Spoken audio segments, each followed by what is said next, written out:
Skymet વેધરનું August માટેનું મોટું અનુમાન કે જેમાં ગુજરાત પર મેઘરાજા હજુ રોકાવાના મૂડમાં નથી, તો ઓગસ્ટના પ્રારંભ સાથે જ મજબૂત સિસ્ટમ બંધાશે. સ્કાયમેટ વેધરના અનુમાન મુજબ આવી રહ્યો છે વધુ એક રાઉન્ડ.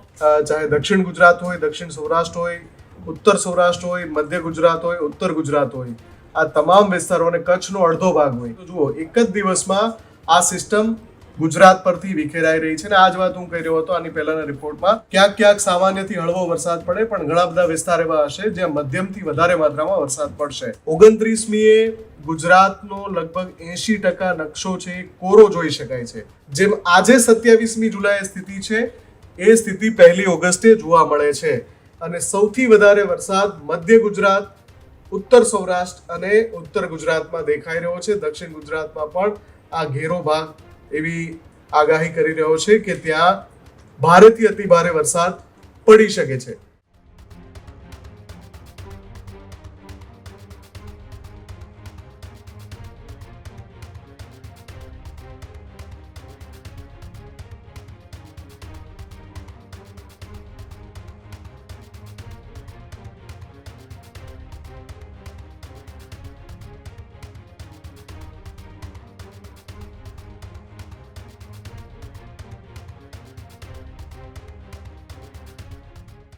સાર્વત્રિક વરસાદ છે તે પડી રહ્યો છે, ત્યારે ચોમાસા અંગે સ્કાયમેટ વેધરનું ઓગસ્ટ માટેનું મોટું અનુમાન કે જેમાં ગુજરાત પર મેઘરાજા હજુ રોકાવાના મૂડમાં નથી.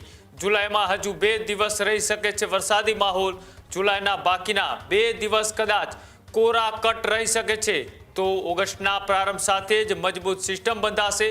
સ્કાયમેટ વેધરના અનુમાન મુજબ આવી રહ્યો છે વધુ એક રાઉન્ડ. ગુજરાતને ઓગસ્ટના પ્રારંભથી જ તરબોળ કરી દેશે આ વરસાદી સિસ્ટમ. ગુજરાતમાં ઓગસ્ટનું પહેલું સપ્તાહ રહી શકે છે મેઘ મલ્હાર, મેઘરાજાના જોરદાર રાઉન્ડના. સ્કાયમેટ વેધર પર અત્યારે સંકેત મળી રહ્યા છે. જોઈએ આખી જે બંધાયેલી સિસ્ટમ અને જે અનુમાન કરવામાં આવ્યું છે તેને, કે ઓગસ્ટની અંદર વરસાદ કેવો પડી શકે છે અને આગામી 2 દિવસ વરસાદને લઈ ગુજરાત માટે કેવા. તો જે વરસાદ છેલ્લા કેટલાક દિવસથી આખા ગુજરાતને તરબોળ કરી રહ્યો છે, વરસાદની આખી સિસ્ટમ છે એ હજુ પણ ગુજરાત ઉપર એક્ટિવ છે. આ જોઈ શકાય છે સ્કાયમેટ વેધરનો આજનો ડેટા છે. અને એમાં આ જે વરસાદી વાદળો છે આખા નહીં પણ લગભગ 70-80% ગુજરાતને આવરી લે છે. કચ્છનો થોડો ભાગ બાકી છે, પશ્ચિમ સૌરાષ્ટ્રનો થોડો ભાગ બાકી છે. બાકી આ તમે જોઈ શકો છો. અને આ એની માત્રા છે. મોડરેટ થી હેવી રેઇનમાં જ આખું ગુજરાત આવી રહ્યું છે. ચાહે દક્ષિણ ગુજરાત હોય, દક્ષિણ સૌરાષ્ટ્ર હોય, ઉત્તર સૌરાષ્ટ્ર હોય, મધ્ય ગુજરાત હોય, ઉત્તર ગુજરાત હોય, આ તમામ વિસ્તારો અને કચ્છનો અડધો ભાગ હોય, ત્યાં આ વરસાદી સિસ્ટમ અત્યારે છે. પણ સ્કાયમેટ વેધર હવે શું કહી રહ્યું છે? સ્કાયમેટ વેધર મુજબ આગાહી શું છે? 27માં હવે આપણે 28 તારીખ કરીએ તો જુઓ એક જ દિવસમાં આ સિસ્ટમ ગુજરાત પરથી વિખેરાઈ રહી છે. અને આ જ વાત હું કહી રહ્યો હતો આની પહેલાના રિપોર્ટમાં કે સિસ્ટમ જતા જતા સારો વરસાદ વરસાવશે ઘણા બધા વિસ્તારોમાં. ક્યાંક ક્યાંક સામાન્યથી હળવો વરસાદ પડે, પણ ઘણા બધા વિસ્તાર એવા હશે જ્યાં મધ્યમથી વધારે માત્રામાં વરસાદ પડશે. દક્ષિણ ગુજરાતમાં પણ આ ડેટા મુજબ 28મીએ એટલે કે મંગળવારે વધારે વરસાદ પડવાની સંભાવના છે.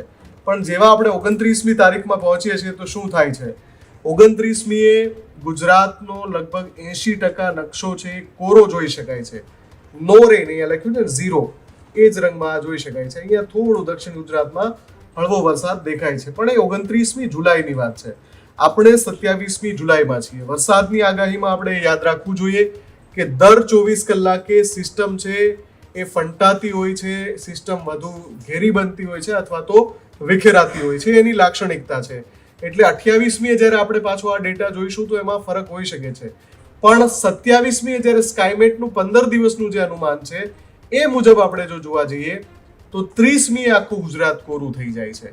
પણ જેવા આગળ વધીએ 31મી જુલાઈ તો ફરી એક સિસ્ટમ એન્ટર થઈ રહી છે મધ્ય ગુજરાતથી અને ઉત્તર ગુજરાતને આવરી રહી છે. મધ્ય ગુજરાતમાં અતિ ભારે વરસાદના સંકેતો છે 31 જુલાઈ માટે.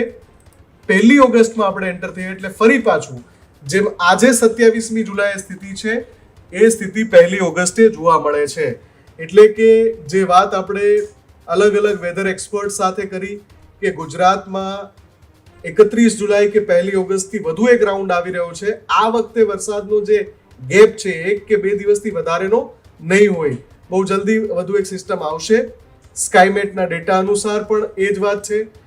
અંબાલાલ કાકાએ પણ આ જ વાત કરી હતી જ્યારે જયપ્રકાશ માણકજી સાથે ચર્ચા થઈ. એમણે પણ કહ્યું કે લગભગ 31 કે 1 ઓગસ્ટે ગુજરાતમાં વરસાદ આવશે અને 2 ઓગસ્ટ આવે એ સાથે જ આ સિસ્ટમ ઘેરી બની રહી છે, ગુજરાત આખાને ઘેરી રહી છે. લગભગ કોઈ વિસ્તાર બાકી નથી રહેતો એ રીતે અત્યારે પૂર્વાનુમાન છે. 3 ઓગસ્ટે તમે જુઓ આખું ગુજરાત, કોઈ વિસ્તાર બાકી નહીં. અને સૌથી વધારે વરસાદ મધ્ય ગુજરાત, ઉત્તર સૌરાષ્ટ્ર અને ઉત્તર ગુજરાતમાં દેખાઈ રહ્યો છે. દક્ષિણ ગુજરાતમાં પણ આ ઘેરો ભાગ એવી આગાહી કરી રહ્યો છે કે ત્યાં ભારેથી અતિ ભારે વરસાદ પડી શકે છે. 4 ઓગસ્ટે શું થઈ રહ્યું છે? અગેન જુઓ, હવે કચ્છ ઉપર આ સિસ્ટમ વધારે ઘેરી બનતી જઈ રહી છે. એટલે એક સપ્તાહનું આપણે અનુમાન જોયું. 27, 28, 29, 30 અને 31 જુલાઈ, અંતિમ 5 દિવસ જુલાઈ મહિનાના અને ઓગસ્ટના પહેલા 4 દિવસ. આમ તો સ્કાયમેટ 15 દિવસનું અનુમાન આપે છે, પણ જેમ પહેલા કહ્યું એમ દર 24 કલાકે સિસ્ટમ એનો જે ટ્રેક છે એ બદલતી હોય છે. ઘણીવાર સિસ્ટમ નબળી પડી જતી હોય છે, ઘણીવાર વાદળો વિખેરાઈ જતા હોય છે, ફંટાઈ જતા હોય છે. આ બધી પરિસ્થિતિ જોતા 7-8 દિવસનું આપણે અનુમાન જોઈ રહ્યા છીએ, પણ દર 24 કલાકે એ અપડેટ થાય ત્યારે એ પણ આપણે જોઈશું કે હવે શું કહી રહ્યું છે સ્કાયમેટ. જઈએ તો હજુ 24 થી 36 કલાક ગુજરાતમાં સાર્વત્રિક વરસાદ પડી શકે છે. એના પછી 2 દિવસનો વિરામ, ફરી પાછી એક નવી સિસ્ટમ ગુજરાત ઉપર ઘેરાઈ રહી છે.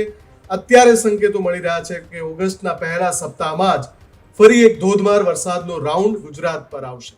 ખેડૂત ભાઈઓ છે ખેતરમાં ડ્રોન ઉડાવતા હોય છે ત્યારે આપણે એક પ્રશ્ન સતાવતો હોય છે કે જે આપણે અત્યાર સુધી જીપીએસ ટેકનોલોજી વાળા ડ્રોન વાપર્યા છે, જેથી કરીને મોબાઈલ ટાવર છે અથવા તો હાઈ ટેન્શન લાઈન પસાર થતી હોય, કોઈ વૃક્ષો હોય, ત્યારે જે જીપીએસ ટેકનોલોજી વાળા ડ્રોન છે એમાં ટકરાય અને ટ્રેસ થાય છે. પણ એગ્રીવન લાવ્યું છે GNSS ટેકનોલોજી ડ્રોન, જેથી કરીને એ ડ્રોન છે એ કોઈ જગ્યાએ ટકરાય નહીં, પોતાની રીતે જ ડિસિઝન લે છે અને મૂવ થઈ જાય છે. જેથી કરીને GNSS ટેકનોલોજી ડ્રોન છે એ વાપરવાનો આગ્રહ રાખો. હજુ સુધી તમે અમારી ચેનલને સબસ્ક્રાઇબ નથી કરી તો અત્યારે જ ન્યૂઝરૂમ ગુજરાતને સબસ્ક્રાઇબ કરો, ફેસબુક અને ઇન્સ્ટાગ્રામ પર ફોલો કરો.